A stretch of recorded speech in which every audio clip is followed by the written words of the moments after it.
Please raise your hand if you can hear me clearly.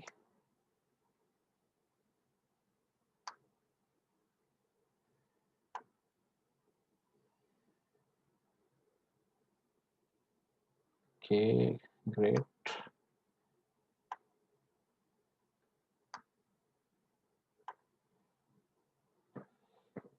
Right. So our today's topic is cyber threat intelligence. Okay. Um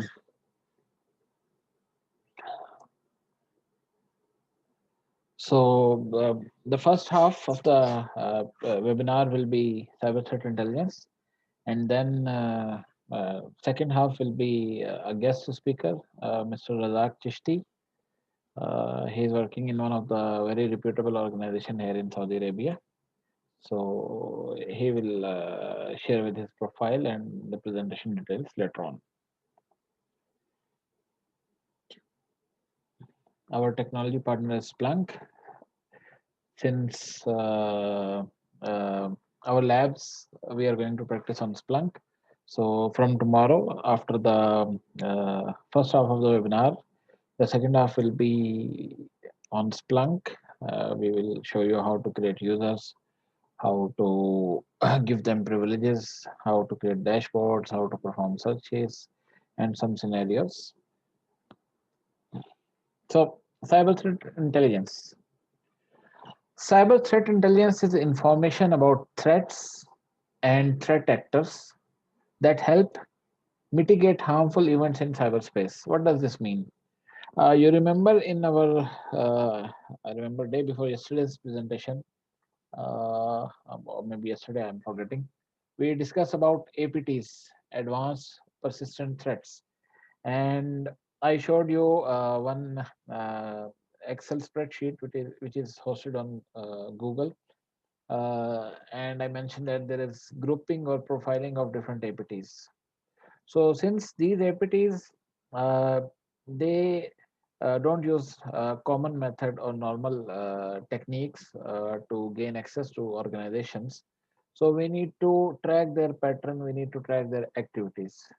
So this is not possible without cyber threat intelligence, because cyber threat intelligence, you will gather intelligence or information from different channels. There is not a single channel, but there are multiple channels. You can gather information from social media, you can gather information from human intelligence, you can have information from your firewalls, or you can have information from the deep or dark web. You can have information from a newspaper, you can have information from TV, you can get information from Facebook, from Twitter. So all these sources out there, they are different channels to provide you information about the threats. These days, Twitter is very popular. So whenever there is any new attack happened somewhere, so you will find a tweet on the Twitter about this attack. Or if there is a 0 day, you'll find information about this 0 day exploit or malware. So all this information you gather from different channels, but this information is not arranged or organized. It's, you're getting from different channels and in different form. So you need a central platform where you can gather this information, and then using this information you can search or you can perform different kind of investigations on your infrastructure, on your organization enterprise, to know if there is any kind of activity related to these threats is going on within your organization. So see, as we yesterday discussed about like incident response phases, so the very first phase is prepare, where we define our framework, where we define our business processes, business case, what services will be offered, what technology will be used. So from the part where you start preparation to the moving to the next part where you deploy some tools for protection, and then you'll have some sort of detection using those logs which are coming to the SIM. And in case if you detect something, then you have to respond and recover. So all these phases of incident response, you are gathering threat intelligence. So it's not that like at a certain point you are having just threat intelligence or from a certain source.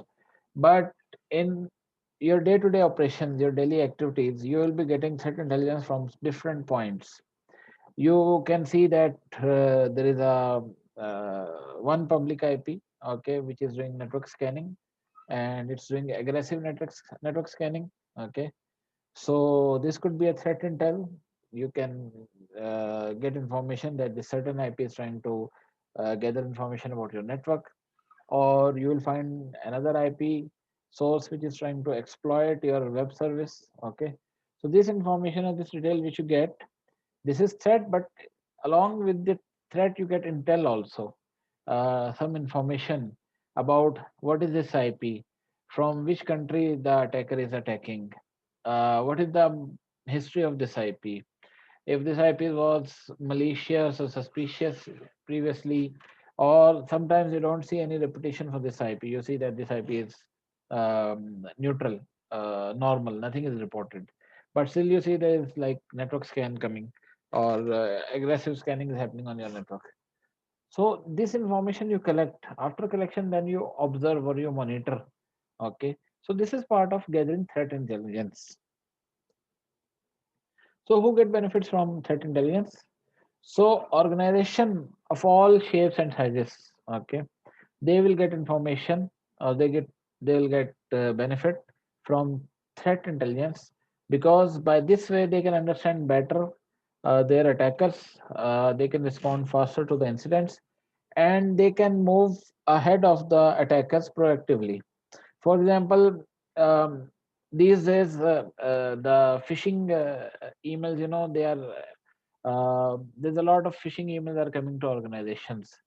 Then sometimes, a particular region is targeted. Like few weeks before, I observed that Korea or another country, they were, under attack, and they were receiving a lot of phishing emails from different attackers. So as I mentioned before, that now it's a state-sponsored game, or state-sponsored war. So the war become digital. So all the enemies, all the threat actors, they will try to damage your data. They will try to damage your reputation, and for this they will use different kind of tools. Okay, so with the help of threat intelligence, we can create their profile. We can monitor certain IPs. We can monitor certain type of behaviors within the network, which will give us an information about what is happening or what is going to happen. Okay, so for small and medium businesses, now there is one very important thing you need to understand, that the threat intel, the commercial threat intels, they are very expensive. They are of very high value. So small medium level companies or small medium businesses, they cannot afford to have those commercial threat feeds. So usually they rely on other channels like open source, or maybe, as I explained previously, Twitter, or Google, or internet, or any other source. So or maybe from the regulators like National Cyberspace Authority, or CISA, Central Intelligence Agency in US. So they rely on the information from these kind of sources. So based on that, they prepare their self to protect them from attacks, and to stay ahead of the hacker attacks. For example, if you receive an email saying that Google has a vulnerability, and an attacker, he can execute a remote code through this vulnerability. So this information is also a threat intel, because with this information you will take some steps, you will perform some actions to protect yourself from what is coming. Because if you don't proactively take action, so you will be affected, you will be targeted. So from top to bottom, threat intelligence offers unique advantages to every member of security team, including security or IT analyst. Okay, so these are the first layer within the organization who will get benefit from these threat intel. How? I'll explain you. SOC, SOC itself, the overall SOC, they can get benefit from threat intelligence feeds. Then CSERT, the incident response team, computer incident response team, they can get benefit. Then you have Intel Analyst, they will get benefit from these feeds. And then the executive management, they will get benefit from these feeds. How? So, SOC analyst or IT analyst, how she can get benefit from uh, these threat intelligence feeds.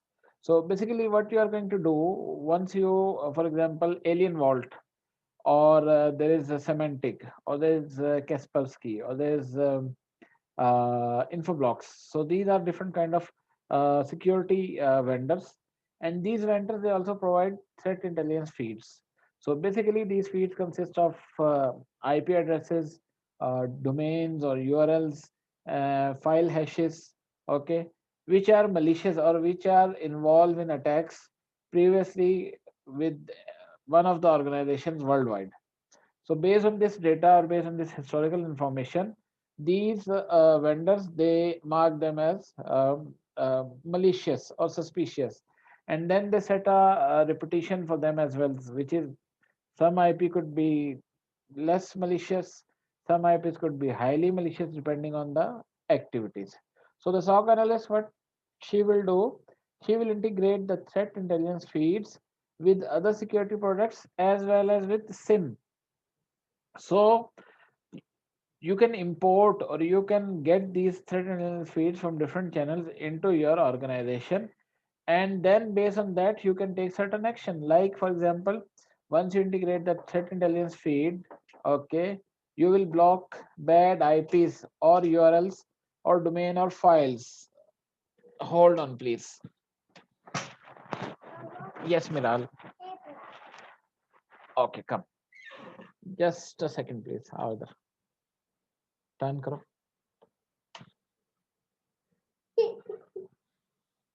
Fahad.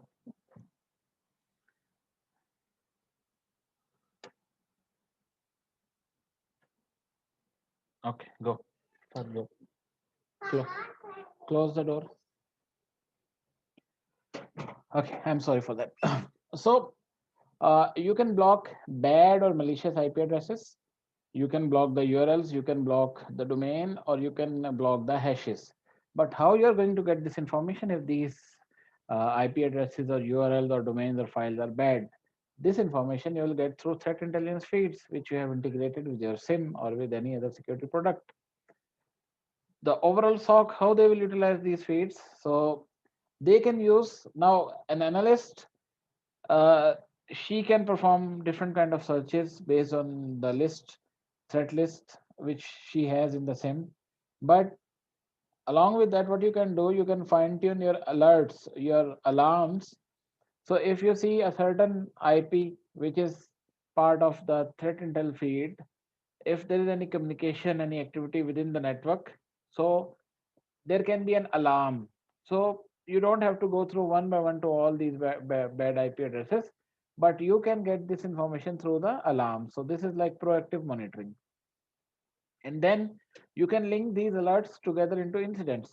So if you see such kind of alarm within your SIM that there is a bad IP, so you can integrate into incident. You can link it with an incident. So you can create a case. You can take an automated response by blocking that IP through the what we call SOAR, or in logarithm we call this a smart response. So you can take some timely action. Also, you can fine tune the deployed security controls. The third team, they look for information on the, now see, as you move along the hierarchy or the roles are shifting, the responsibility is also changing. So the third team now, they are looking who, I mean, who is behind this IP address, who does own this domain. So who, what, why, what is the motive, why do they want to do this, when they are going to do this. So this you will get to know based on the information or threat intel that you are getting and the history of these attackers, and then you can get some kind of what we call probability that okay, this is what is going on, and there's a chance like within the next 2 weeks there is going to be an attack on the financial sector of Saudi Arabia or Middle East. So this gives the SIR team an idea about an incident.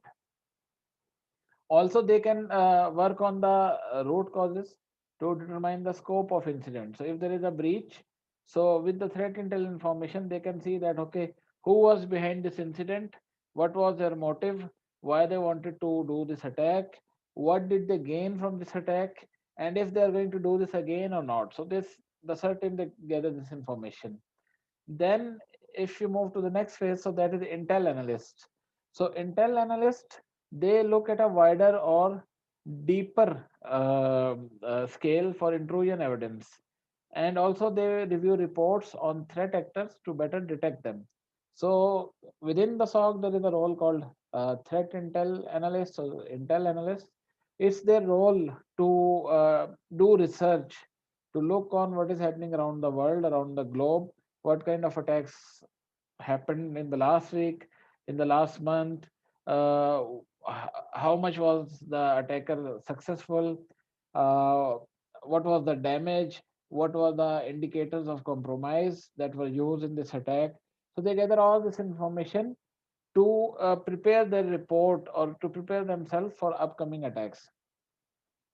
Then the executive management, they take decisions at the higher level by looking at what is happening. They don't look into the technical details, but they understand what can impact their business and how they can, secure their business.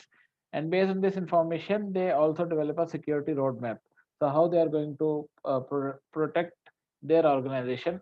For example, if there is national holidays announced after a month, so the executive management, they have to take all the measures which will prevent the business from getting hacked or which can keep the business up and running during any kind of cyber attack. So the life cycle of threat intelligence, it starts from a raw data and it uh, produce it as a finished intelligence. So you will have a complete information. Raw data means you went to Twitter and you see something. So this is a raw information. Then you get this information, you enter this information into your SIM, into your threat feed list.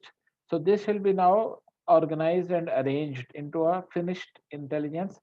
So this will give you an idea in order if you want to take any decision, if you want to take any action.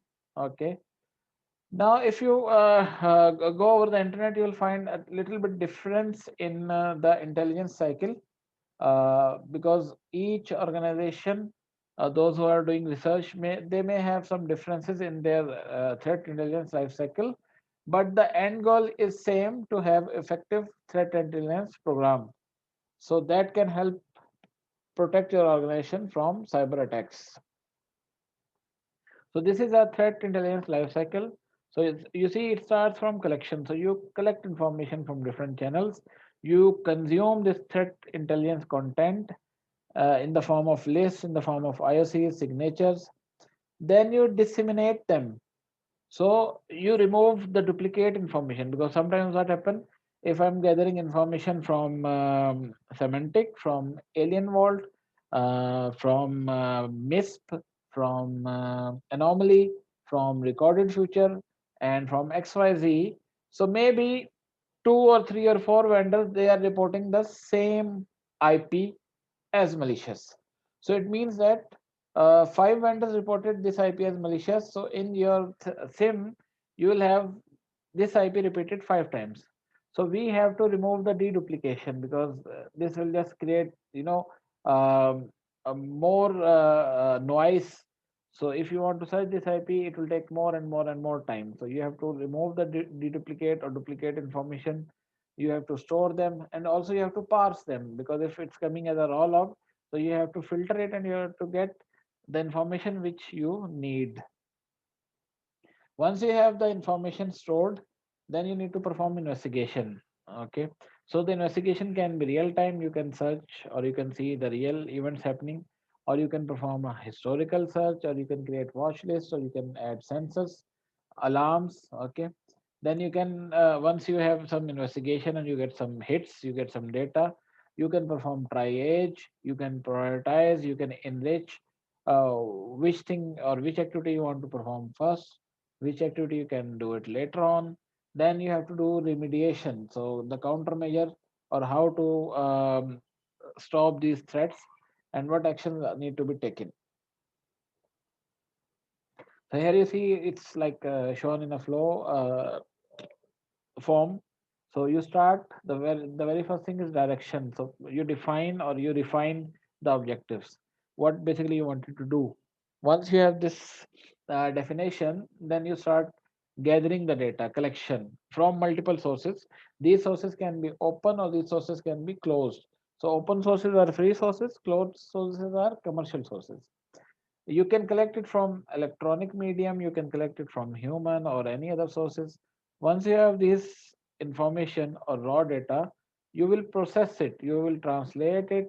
Maybe the information you receive it's from like China or Russia, so it's in a different language, so you need to translate it so that you can understand what you have gathered, and then you can evaluate if it's reliable or if it's not reliable. Then you move towards the processing part, next phase, where you have to decide that what this information mean. Is this information useful or this information is not useful? You need to assess its significance. Because, for example, let's say if in your threat list, IP threat list, if you have like 1 million IP addresses, and all these IP addresses, the significance is zero or it's very low. So you don't need to have this 1 million IP addresses. You need to focus on maybe 100 IP addresses, which are more closely related to APTs. Once you assess its significance, then you have to recommend what action need to be taken. Then you will do the dissemination.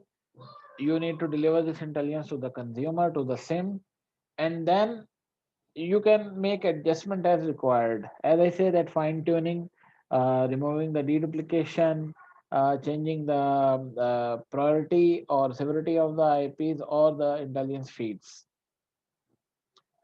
So the types of threat intelligence. So basically, there are three main types of threat intelligence. The first one is strategic. So strategic threat intelligence, it provides a broad overview of an organization threat landscape. So it's for the high level or executive level teams to make decisions, or like this is like a strategic policy. These feeds are not like a technical or detail, but they are high level information which is presented to the uh, CISO or CEO in the form of reports or briefings. So it gives like a very brief summary of what is happening. So this is called strategic threat intelligence. For example, we can present to the CISO or CEO that we got a threat intel that in the next 2 weeks there will be an attack on our organization. So this intel is strategic intel because we have some information based on which the management, they will take some decision. They will tell us, okay, what we need to do. They will ask. So we can tell that, okay, we need to increase the monitoring. We need to like put more teams into the monitoring, or we need to have like some additional tools because the current tools, they are not sufficient to give us more detail or more information. Then the next part is tactical. So tactical is more purely focusing on the APTs, what the APTs group are doing, what activities they are involved currently, what they did in the past. Then you try to find those APTs which are related to your business, because you will see very less this happens like the whole country is attacked. This happened, I think, around a month or 2 months ago. There was a DDoS attack on US. So many of the organizations, they were unable to operate. It was a very huge DDoS attack, but this happens very rarely.